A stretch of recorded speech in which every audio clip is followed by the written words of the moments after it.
Hi, welcome back to Weird Worlds. If you enjoy my content, please consider hitting the like button. It's the only way the YouTube algorithm notices me. Invaders from Outside by J. Schlossel. Weird Tales, January 1925.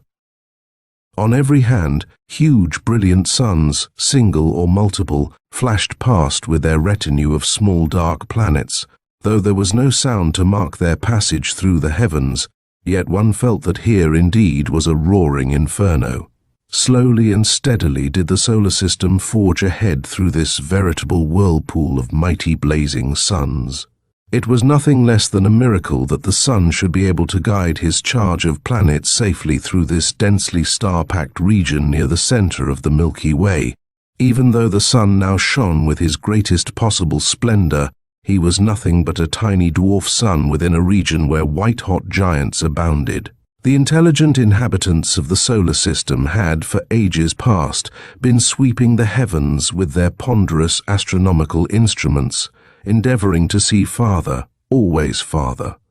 Their telescopes were gigantic. With the aid of those huge eyes that stared unblinkingly out into the starry regions of the night, they were able to record, chart, and compare nearly every star within the island universe of which they were an insignificant part.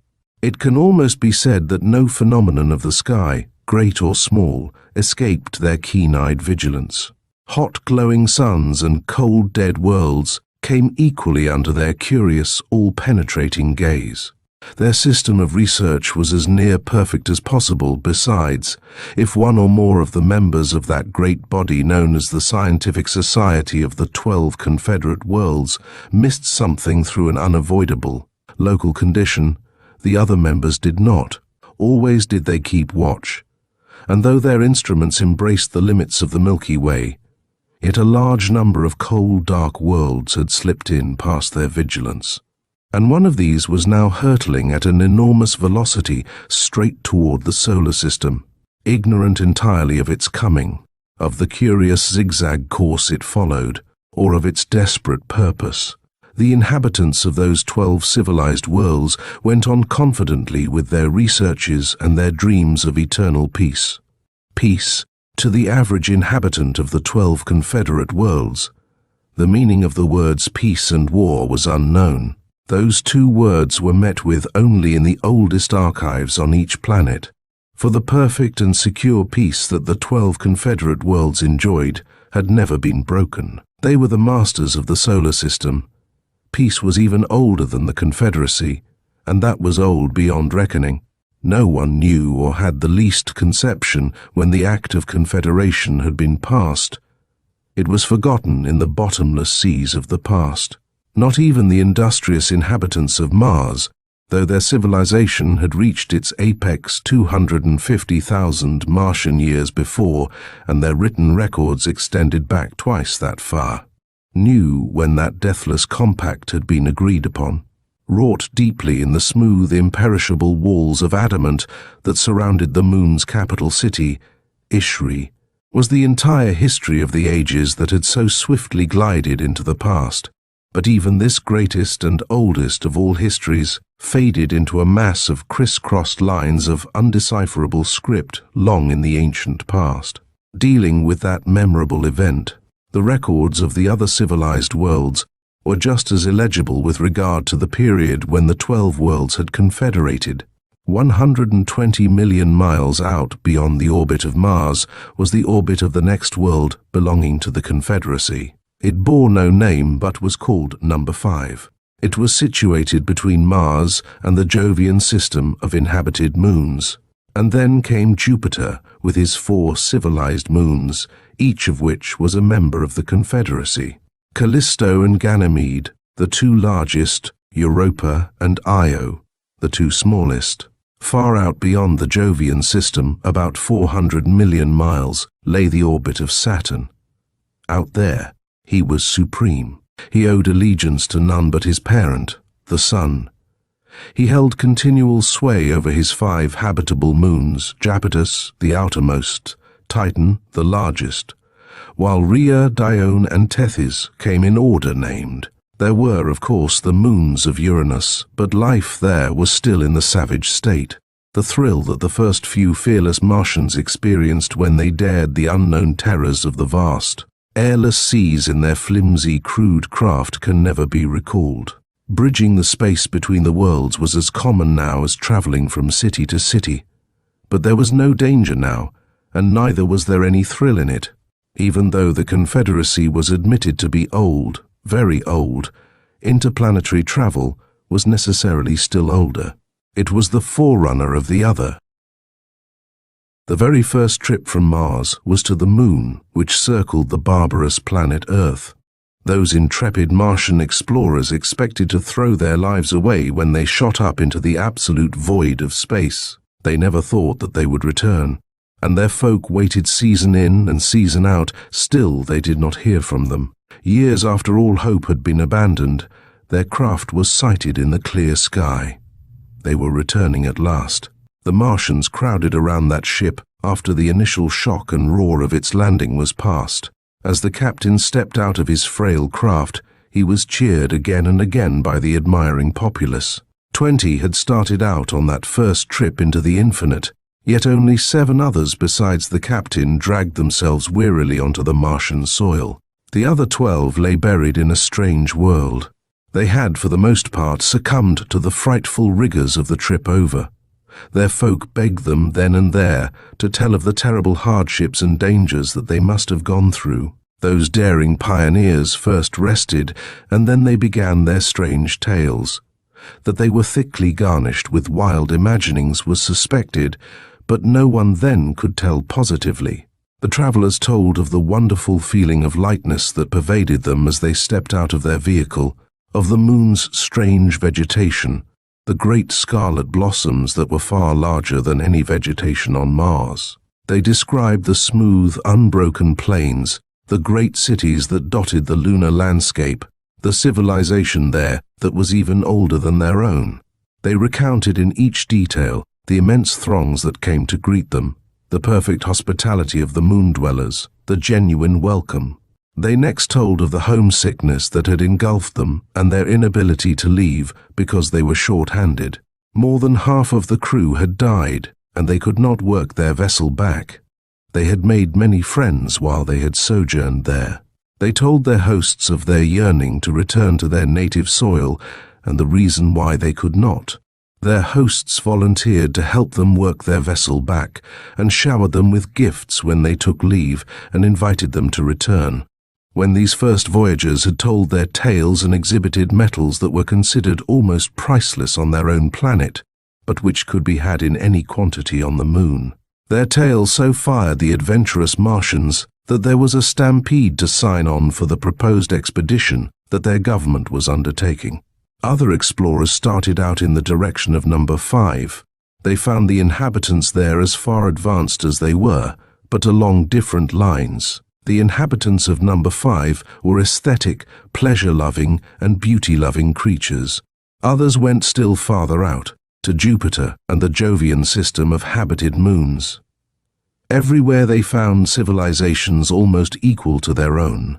They returned to Mars, their home. They had been received with hospitality everywhere and treated with the respect due to an envoy from one world to another. The government of Mars entered into a trade compact with the governments of the other worlds. The situation on Mars prior to the return of the first exploring expedition had been critical. The local markets had been overcrowded, and to avoid grave industrial crises, it had been absolutely necessary that new markets be found at once. After the return of the explorers, the traders started out. They went in droves. They went almost to the limits of the solar system to obtain markets for their surplus products. That they had found new markets and kept them could be proved by the enormous traffic that each world now carried on with the others. The ancient method of transportation, those old ships propelled by the rocket discharge principle, were too slow. Why, their limit of speed was only about 20,000 miles an hour. So slow, it took their ancient ancestors from 1 to 8 Martian years to make one round trip.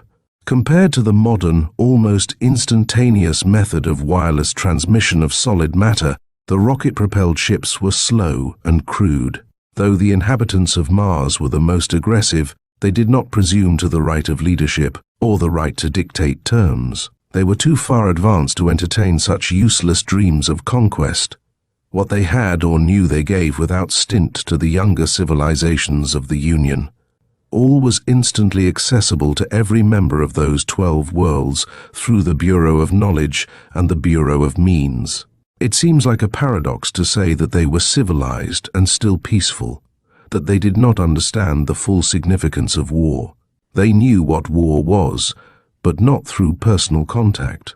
War, they held, was for the savages that lived on the 3 outer moons of Uranus, or for the nameless 4-legged things that so miserably existed on the planet Earth, but not for the highly intelligent beings who owed allegiance to the Confederacy. That strange alien world that was speeding toward them, meanwhile, remained totally unknown.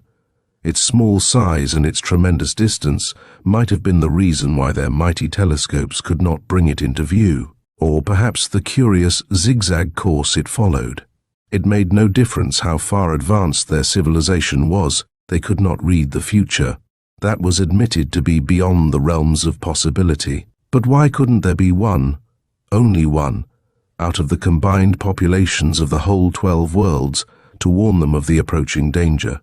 To tell them that a strange world was approaching out of the depths of space at an inconceivable velocity?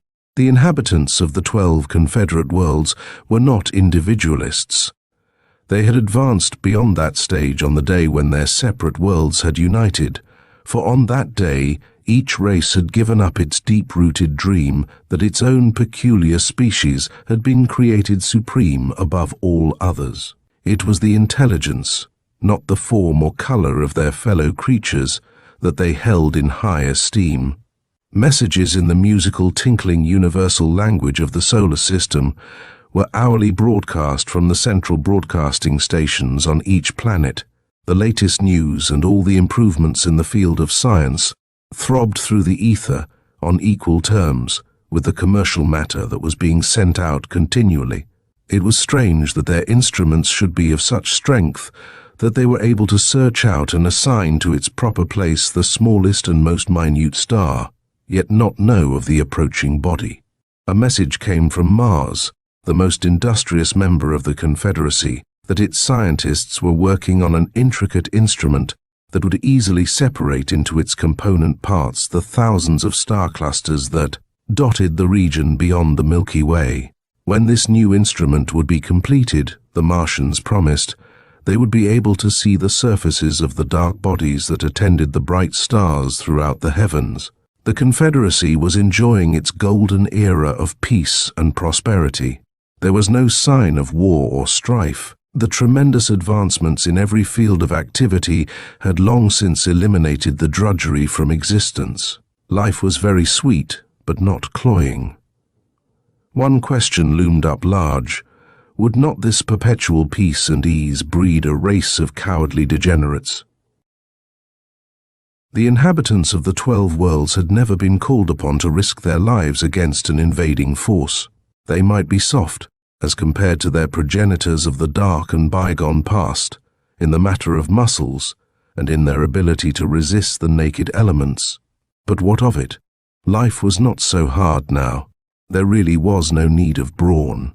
And besides, their science had made them practically immune to all the disease germs that bred within the solar system. Even though they were soft in the matter of muscle, their span of life was from 20 to 50 times the full lifespan of their early ancestors. Who could foretell whether they would prove in a pinch to be a race of cowardly degenerates or not? And then, entirely unexpected, for danger always comes unexpected, from one of the huge observatories on Japetus, the outer moon of Saturn, there came an imperious command that all broadcasting immediately cease. As the broadcasting died down, a message was repeatedly flashed through the ether. A large body of planetary dimensions is hurtling toward the solar system at a terrific velocity. The Martians worked night and day to complete their intricate half-finished instrument for long-distance observation. It was completed at last and ready to be tested. It lived up to their highest expectations. Without any further delay, it was sent to Japetus, and there set up for observation. Nothing further could be learned with the old instruments. The inhabitants of each world waited for something definite to come from the Martian observatory on Japetus. Some frightened inhabitants of the Confederacy demanded that governments declare martial law and conscript every individual so that they could commence building and outfitting a fleet of great stellar transports large enough to give everyone a chance to flee from the doomed solar system. A few, more learned but equally wild, suggested that the scientific society of the 12 Confederate worlds concentrate their combined energies toward finding a way to hurl Neptune, the outermost of the solar family, out to meet it. But most of the inhabitants waited quietly, numbed by the terrible threat of doom.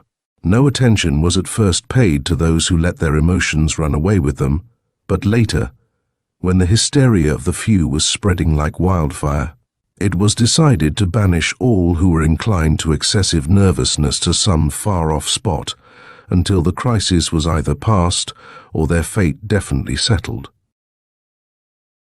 The first reports, though not officially confirmed, came at last from Japetus.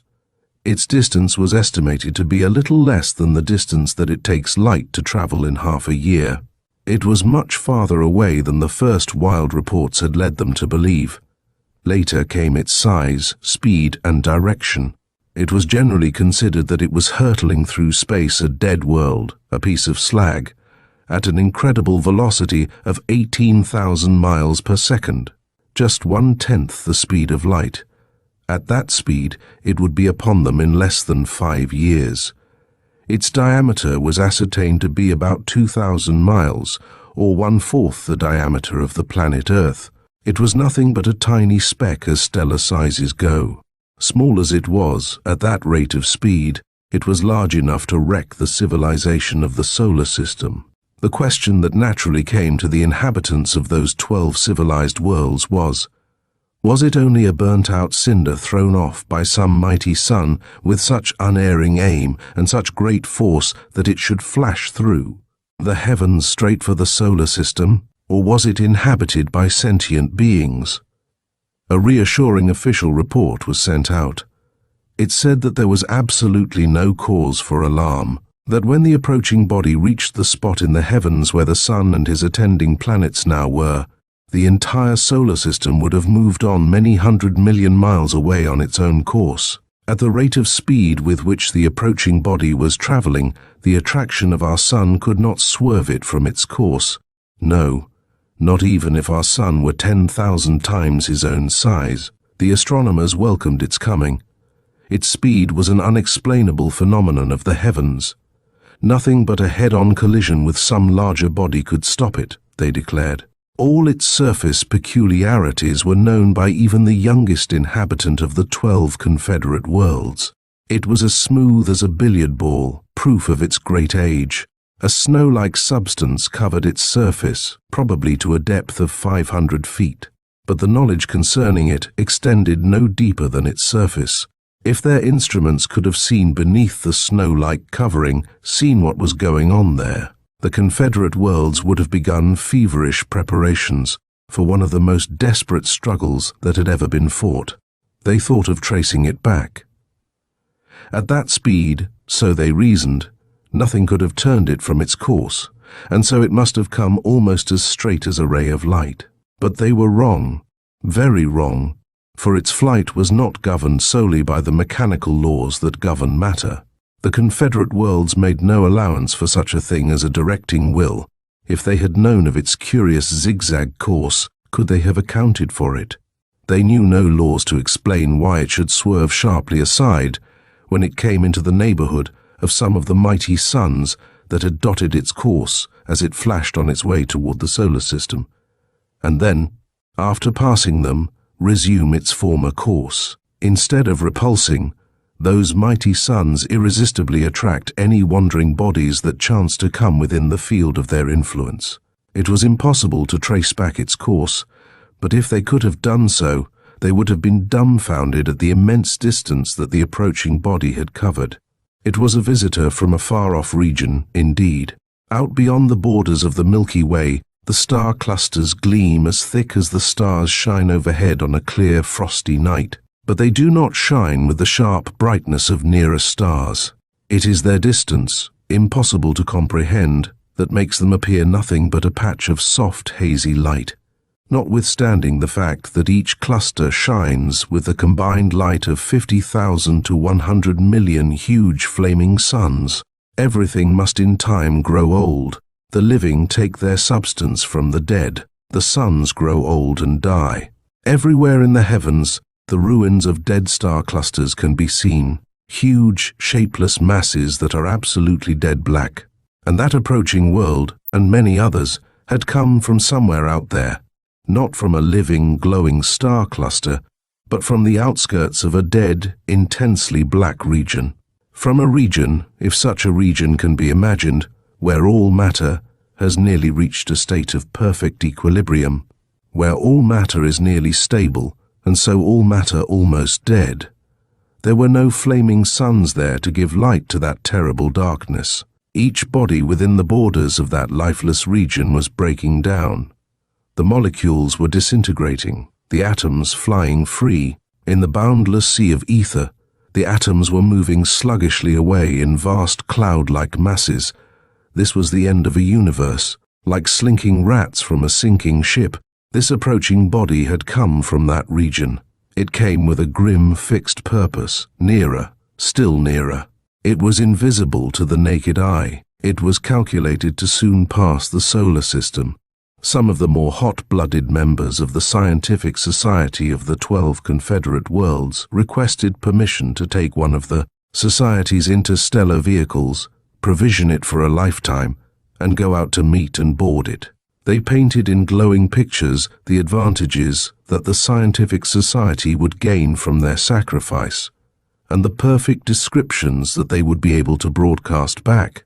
Their request was refused on the grounds that the new Martian instrument for observation installed upon Japetus could easily follow its flight for ages to come.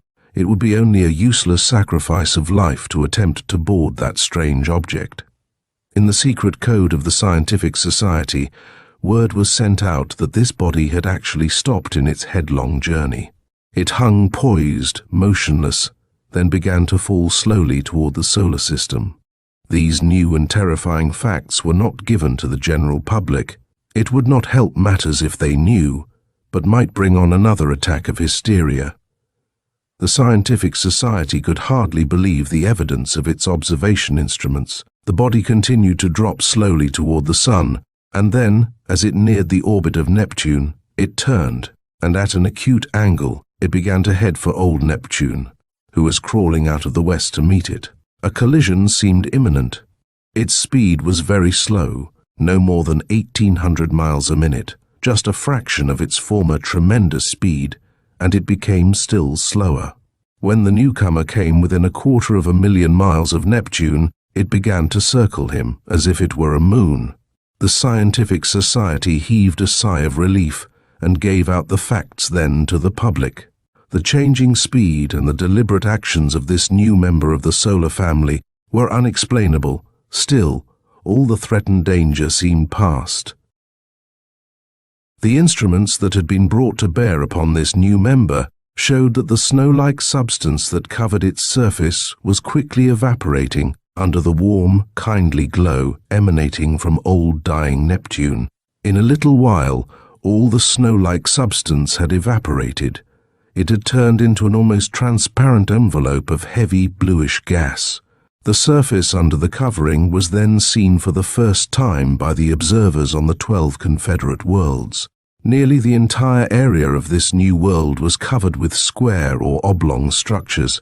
In some places, the square structures had been concentrated for reasons that were as yet unknown. In those places, the foundations were truly massive. The structures had been built in tiers, each succeeding tier smaller than the one beneath it, and up they went until they formed pyramidal structures several miles in height. Strange creatures that walked erect on only 2 feet next made their appearance. The inhabitants of the 12 worlds marveled. The two-legged creatures moved here and there, also seeing, it seemed, the surface of their world for the first time. They must have come up from beneath the surface. They were clad in a uniform, grey, hairy material that hung loosely upon their frames. Their movements were at first listless, but gradually they began to quicken. They looked around for a while, and then went below the surface again. It was not until the next day that they really began to come up in numbers. For the 2 succeeding days, they poured up in a constant stream. In a little while, the surface of their world was black with them. They must have hollowed out the very bowels of the planet to have accommodated such vast numbers. Like bees in a hive, they were now swarming over their huge pyramidal structures and the smaller oblong buildings everywhere. The scientific society now realized that it had not been blind chance that had steered this body toward the solar system. It was evident that those intelligent creatures had directed their world to this, a more favorable location. Realizing that these creatures were intelligent, and thinking that they would probably need and appreciate aid after their long journey, the 12 Confederate worlds generously sent out a delegation to the newcomer to inquire if they could be of any assistance. Form or color meant nothing to the inhabitants of those 12 civilized worlds. It was intelligence that they held in high esteem. No sooner did the party from the Confederate worlds land than they were surrounded and killed. Neither a reason nor a warning had been given.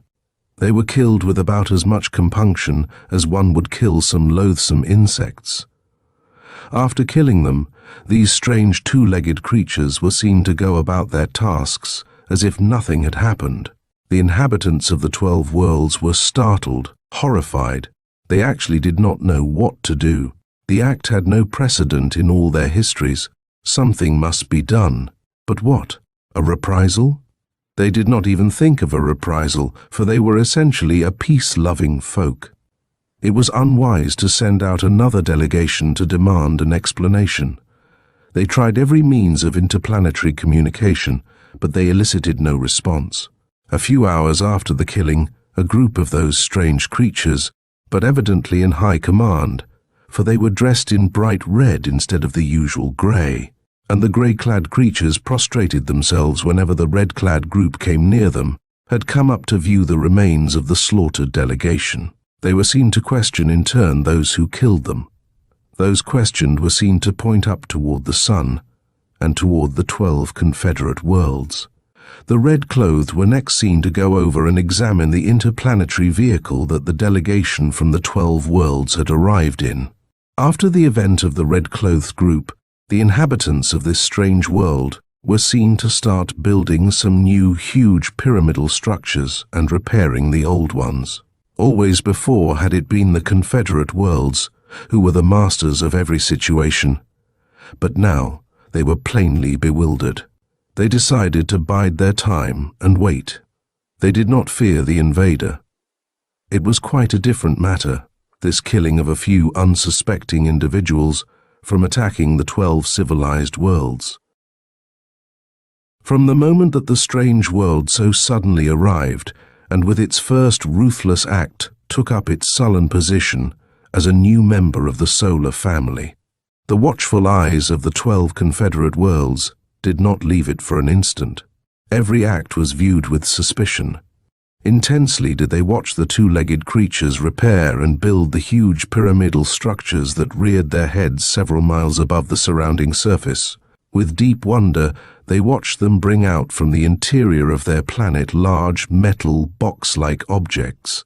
They were not producing them one at a time, but by the thousands, and stacking them up near the huge pyramidal structures. On the very pinnacle of each pyramid, there was a square opening that was exactly the size of those metal boxes, and each opening extended down to the very base of its pyramid. The scientific society, try as it would, could not discover to what use those boxes were being put. The numbers of those strange two-legged creatures were seen to increase, and still increase. The scientific society had often discussed, wondering how so many could exist on so small an area. There seemed hardly room for a fraction of their numbers. Where did they get their supply of food? They did not grow it on the surface, for there was no room.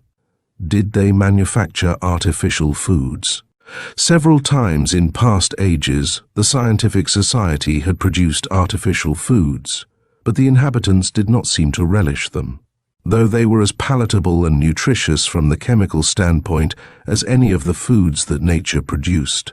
It was just 3 Martian years from the moment that they had arrived to the solar system until they began to leap the tremendous void that separated Neptune from the 4 moons of Uranus. From each square opening on top of the pyramidal structures, a steady stream of metallic cubes flashed out into the bleak void of space on their journey toward the moons of Uranus. Each square box was large enough to accommodate 100 of those queer 2-legged beings. They landed upon the 4 moons of Uranus, and with the cubes that had carried them across the void, they formed a wall surrounding their first rude camp. They immediately set to work building a city. The structures that they put up were identical with those that covered the surface of their own world. After their first city was completed, these ruthless 2-legged creatures went out in their thousands and commenced slaughtering for their furs the wildlife that had lived there prior to their coming. Killed those living creatures just for the bit of skin or fur that covered their backs. The world of their origin, now the moon of old Neptune, still continued to send those metal cubes in a steady stream to the moons of Uranus. City after city sprang into existence. They flourished, growing so swiftly that the outskirts of each city soon blended into the outskirts of its neighbors. The 12 Confederate worlds still continued to think of peace. It seemed strange that the inhabitants of those 12 worlds did not realize their danger. They went about in the smug belief that they were invulnerable. The one thing that most amazed those who studied the strange 2-legged aliens was the speed with which they continued to increase their numbers. In a very short time, the 4 moons of Uranus were too small to hold them. An air of intense activity pervaded the 4 moons of Uranus. They commenced building pyramids that were to be at least 6 miles high. As soon as these were completed, the square metallic cubes made their appearance and were stacked up by thousands nearby. The invaders leapt from the moons of Uranus to the 5 habitable moons of Saturn, which were members of the Confederation. The inhabitants of those 5 Confederate worlds were unprepared. There was a steady whiz as the cubes shot through the air of those 5 worlds. They came in countless hordes. Rhea, Dione, and Tethys, the 3 smallest, were snuffed out in a twinkling. Japetus and Titan put up so savage a front that they were able to hold them off. Each sent its desperate appeal for help throbbing through the ether. Even though the invaders had many efficient death-dealing weapons and used them ruthlessly, the unprepared inhabitants of Japetus and Titan put up so grim a struggle, fought so fiercely with what they could lay their hands upon, that they were able to stop the forward charges time after time. Still, it was plain that those pitiless 2-legged invaders held their most desperate attempts at resistance cheaply, held them in sneering contempt, held even the whole combined power of the 12 Confederate worlds in contempt, played with them as a cat would play with a mouse. The Confederate worlds awoke to their danger at last. Was it too late? They sought in their museums and in the old archives of their early histories for plans of death-dealing devices that their own ancient, bloodthirsty ancestors had used. They discarded their foolish dreams of peace and selected the ideas for the most terrible weapons that they could find, and they began to manufacture these with lightning rapidity. Meanwhile, the inhabitants were conscripted and the use of the weapons explained to them, and they were soon ready to be sent out against the invaders. The 12 Confederate worlds did not make the terrible mistake of underrating their antagonists. A great force of invaders had surrounded Eerie, one of the largest cities on Titan, and were slowly forcing the weary defenders back. The invaders fought with swift, death-dealing weapons, while the defenders had only sticks and stones to oppose them. Was it any wonder that the dispirited inhabitants of Titan were being forced back on every hand? The city of Eerie was full of weary, trembling fugitives who had fled before the invaders from the surrounding open country. The morale of the defenders was breaking. Time after time, they tried to fight through the slowly tightening ring of those terrible two-legged invaders. The defenders were slaughtered in their thousands. They were driven back from every nook and cranny until they met in the center of their city. This could hardly be called their last stand. They were merely waiting their turn to be butchered. In one solid, compact mass, they cowered in the public square in the center of the city. The only protection at their backs was a solidly built public building, Eerie's central station for wireless transmission of matter. Would help never come? There came a shout of encouragement from the main wide entrance to the wireless transmission of matter building, and a solid line, some 30 deep, of fully armed Jovians from the 4 Confederate worlds of Jupiter leapt out to attack. A wide avenue was immediately opened in the tightly packed mass of Eerie's cowering populace, and the Jovians leapt through and spread out fanwise in front of the defenseless inhabitants. Each of the Jovians in the front lines carried on his back a small tank that sprayed out 100 feet in advance a chemical, which ignited everything it touched and burned with a hot, livid flame. Those behind them carried stubby metal tubes which would bark with short, thunderous reports, and which left ruin and death in the ranks of the invaders. Help had come in the blackest moment. Similar scenes were taking place in all of the larger cities on Titan. Back, they drove the invaders. The 12 Confederate worlds, now there were only 9, and 2 of those threatened with momentary extinction, hurled their conscripted forces across the void so swiftly and in such numbers that the invaders were startled. Reluctant to give ground that they had previously gained, the two-legged warriors contested desperately each inch of their retreat. From every direction they were met by the defenders, who were armed with weapons as good as their own. Could these be the despised, peace-loving inhabitants of the solar system whom they had meant to destroy so as to have undisputed possession of the entire solar system? They could hardly believe it, for the once peaceful Jovians fought with a ferocity that was terrible. Whenever the invaders stopped and tried to stand their ground, the defenders swarmed up. The chemicals sprayed fires upon the two-legged invaders, and those in the lines behind the first came with their short metal tubes that roared with thunder and wrought havoc in the ranks of the invaders. The Jovians forced them back, always back, and began to surround the isolated detachments of the invaders and destroy them. Not until they had wiped them completely from Titan did they turn their attention toward the beleaguered inhabitants of Japetus. The inhabitants of Japetur were still fighting desperately when the Jovians came. Following close on the heels of the Jovians came the first detachment from number 5. There was also a steady influx of invaders. A desperate battle raged for possession of Japetus. Reinforcements were pouring in on both sides. The invaders, who had successfully destroyed the inhabitants and buildings on Rhea, Dione, and Tethys, now turned their attention toward Titan. Once more, the invaders stormed Titan. They did not drop down upon defenseless inhabitants this time. They were met and repulsed by a strong force of beauty-loving inhabitants from number 5. Those beauty-loving beings from number 5, despite their aestheticism, fought with an incredible fury in defense of the union of the 12 worlds. When the news of the first setback reached the invaders from the 4 moons of Uranus and from their densely packed parent world, steady streams of cubes shot out toward the 12 Confederate worlds. They were bringing new and better weapons to combat those of the Confederacy. They were coming at incalculable speed, using their own secret means of propelling the cubes, besides the additional attraction that the sun's gravitational force exerted upon them. But though the invaders could send their forces swiftly, the 12 Confederate worlds could transport their defenders 10 times more quickly. Prior to the invasion, the passenger service from world to world had always been subordinate to the commercial traffic of the wireless transmission of matter system of transportation that interlaced the 12 worlds.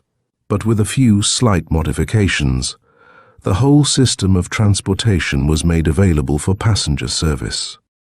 The 12 Confederate worlds were now able to hurl their defenders from world to world at the speed of light. In a steady line, the defenders would march into a station for wireless transmission of matter, enter the automatic transmission chamber, and there receive the preliminary charge of specific high-frequency current that would cause temporarily suspended animation. Then they would automatically be carried to separate vibrating chambers of high intensity, which would cause the electrons that composed the bodies to be impinged upon the sending apparatus in the compartment. A few minutes later, the process reversed, and they would be ready to leave the receiving station at their destination. After the experience of leaping millions of miles at the speed of light, they would be none the worse except for a slight touch of nausea. Now, the invaders came in countless swarms. The number of cubes that had attacked the 5 moons of Saturn was as nothing compared to the flood of cubes that whipped past the orbit of Saturn and headed for Jupiter's moons. The remnant of invaders who were still attacking Japetus shot out to join the main body of invaders as they shot past the moons of Saturn. A detachment of cubes, about 50,000 in number, leapt ahead of the main force of invaders and attacked the moons of Jupiter. The Confederacy hurled its forces there to repulse them, but it was only a feint on the part of the invaders, for their real objective was lone number 5. They had been taught a lesson on Titan and Japetus. No longer did they hold the fighting qualities of the Confederacy in contempt. They did not leap down upon the surface of number 5, as they did upon the 5 moons of Saturn. Instead, thousands of cubes filled with high explosives and noxious gases were directed toward number 5's surface. After that, the terrible 2-legged invaders landed and killed off all that were left of the half-gassed inhabitants. They also destroyed all the stations for wireless transmission of matter. The invaders made number 5 their headquarters. Cubes were pouring in from every direction. It seemed that they were abandoning their own world that circled old dying Neptune. The 4 moons of Uranus were also being deserted by the 2-legged invaders. They were massing for one supreme attack. Number 5 would be the center from which they intended to sally forth.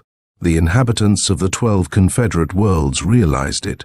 Thousands of the defenders offered their lives, offered to steer large interstellar vehicles loaded to the limit with high explosives to number 5.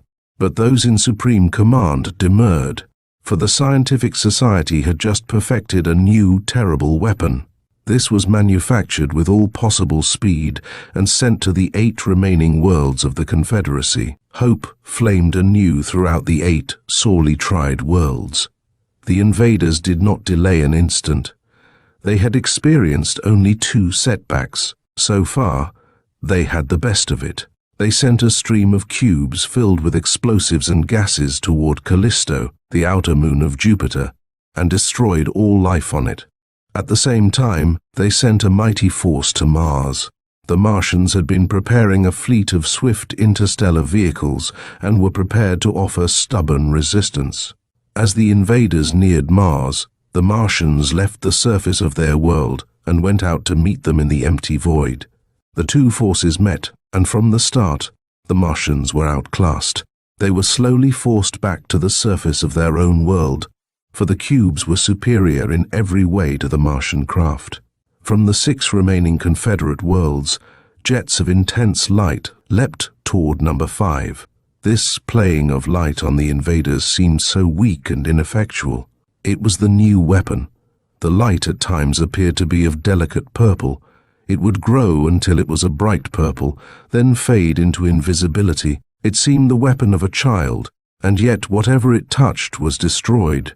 The invaders shot their cubes out in every direction, but were picked off by the jets of all-destroying light. Whenever 2 jets of light touched a cube, there was a short explosion, that was all. The purple from the twin jets would fade, and the results that followed were the same as if the terminals of powerful electric currents had short-circuited there.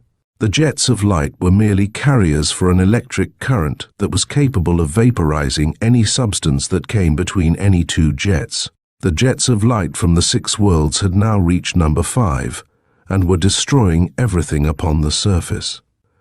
The invaders came to the bitter realization that this was the beginning of their end. They had waited too long. They should have attacked the 12 Confederate worlds on the day of their arrival. They tried to leave number 5 by the cubes, but the twin jets of light easily picked them off. The Confederation turned its attention to Mars. It sent its forces down upon Mars as the rain comes down in a cloudburst. The invaders were cut off absolutely from all reinforcements from their own kind on number 5. Knowing that they were doomed, they maneuvered their cubes to form a protecting wall between them and their foes. The defenders became the aggressors. They began storming the barricade. The invaders were bunched together behind the cubes waiting. A low hum came from behind the cubes. It rose and rose. It came from the throats of the 2-legged invaders. The sound was not displeasing. It gathered volume every instant. Though it was not very melodious at first, still it teemed with pathos. One by one the invaders joined in the song. It hinted of a mighty, daring attempt and of a bitter failure. It was their death song. Meanwhile, the invaders on number 5, who had, through their great knowledge of stellar mechanics, guided their own world out of the depths of space, were now working desperately in their attempt to install machines that would enable them to swing number 5 out of its orbit. They had failed in their attempt to conquer the Confederation, and their only wish was to take number 5 out of the solar system and escape. They were installing the machines underground. They threw up shield after shield to protect themselves from the death-dealing rays. 2 out of every 5 machines that they installed were destroyed by the twin jets of light. The number of invaders left on number 5 was very small. In desperation, they started the machines. The speed of number 5 began to increase, and it was rotating faster too. Something had gone amiss. The jets of light, in destroying nearly half of their machinery, had upset their calculations. The 2-legged invaders on number 5 were seen to run wildly about. They tried to stop the machinery that they had started, but somehow could not do so. The rotation of number 5 became still swifter. Hundreds of thousands of cubes were hurled into the heavens by the centrifugal force of that rotating world. The Confederacy picked off as many as it could with the crossing jets of light, but some managed to escape and were seen heading for Neptune. Number 5 was breaking up. The centrifugal force had become greater than its power of gravitation. Huge masses were seen to detach themselves and go whirling off into space. Saturn, the largest body in the vicinity, was seen to draw fully 1/3 of the matter that had composed number 5 in its general direction. The powerful gravitational force of the Sun drew many large pieces, some of which were more than 800 miles in diameter, toward itself. The Moon, circling the Earth, came from behind its protection and bore the brunt of a stream of small pieces that struck its surface. Life there was instantly destroyed. The surface of the Moon became partially incandescent. Parts of the Earth, thanks to the Moon, escaped practically uninjured. But there was only a wild kind of life existing there. Jupiter received its share. 2 large fragments went hurtling toward Mars. In destroying number 5, the invaders had destroyed themselves and nearly all the life in the solar system. The survivors of the 12 Confederate worlds made their way to the Earth, the least injured of the planets, and there they began anew in a strange environment, to build the civilization that had been wrecked by the invaders from beyond the Milky Way. End of Invaders from Outside by J. Schlossel.